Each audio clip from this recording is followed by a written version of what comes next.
The finance minister has announced a new agency to help fight financial crime in Canada. The initiative will be part of the much anticipated federal budget to be delivered in 2 weeks. The CBC's Janice McGregor is on this story for us. Okay, Janice, so what does this national strategy entail?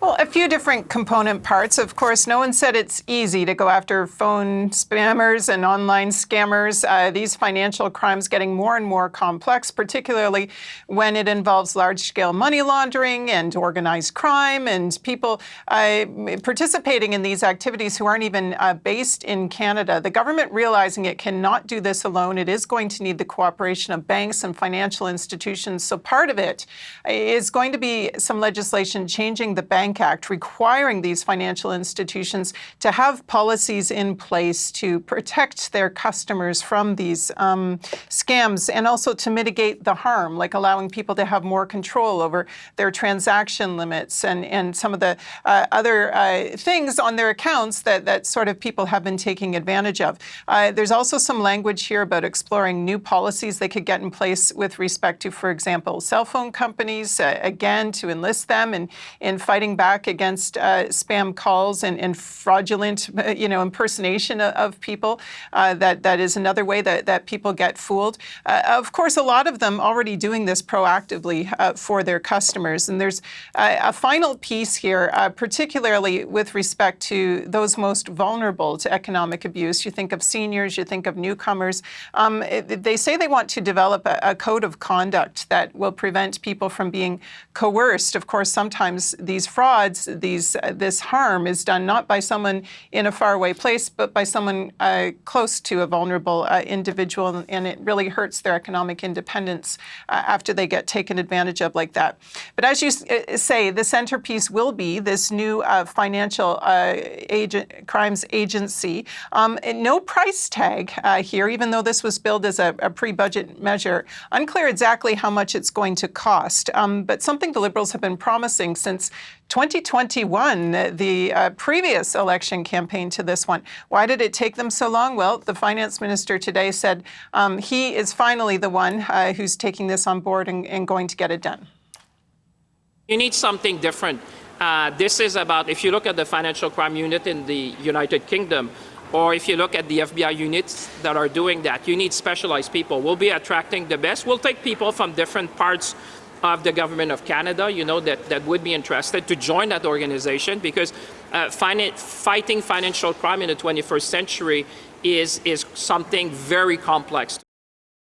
So he's vowing to get it done, but of note, they say the legislation to actually set this agency up won't be ready until the spring of 2026. So we are a couple, some ways out from this. Nevertheless, the intention is that it would have more powers to investigate things like money laundering, online fraud, but also significantly to recover funds and really kind of take the prosecution of these crimes on board.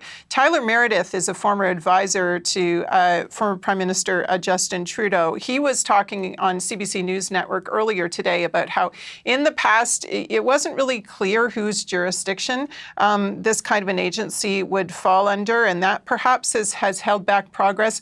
But he sounds hopeful that perhaps having some money in this year's budget for it could help get the job done. The reason why there hasn't been very effective prosecution of fraud and financial crimes in Canada is because we don't have specialized people who do it. And I think the creation of the Canada Financial Crimes Agency, as much as it has been an idea that's been floating around for a while, if this can move forward with new resources and this gets my second point, key new tools that partner with telecom companies, with banks, with technology companies, there's a potential here for Canada to make a significant leap forward in dealing with what is a problem for a lot of people. Last week, the Liberals reiterated their promise to recruit, train, hire 1,000 new RCMP officers, apparently 150 of them earmarked to work on these fraud prevention and enforcement activities. But the Conservatives also were eyeing this in their last election platform. It'll be interesting to see when this actually comes in front of the Commons, whether the Conservatives do make it possible to get some of these things passed and in place. And of course, Janice, the Liberals are in a minority position ahead of this budget next month. They'll need help from the opposition to pass it. And the Conservative leader is already out with demands. What are the details on that? Yeah, bringing forward three demands here. I'm not sure that these demands, the nature of them, are the signal that there's a last-minute negotiation underway to get the Conservatives to vote in favor of this budget. And indeed, when François-Philippe Champagne was asked about it, he seemed to dismiss it out of hand. But essentially, the key thing Conservatives are saying they need are tax cuts, a variety of them, in different ways, and also keeping the deficit under $42 billion. No one who's been kind of spitballing how big the deficit will be, given all the sort of priority spending, thinks it's going to be that small. So pretty clear that this Conservative demand won't be met. The Bloc, too, has come out with a lot of demands that it's unlikely will be met. But we'll have to wait to see 2 weeks from now who is actually going to support Mr. Champagne's budget and help get this thing passed. Thanks for this, Janice. That is the CBC's Janice McGregor in Ottawa.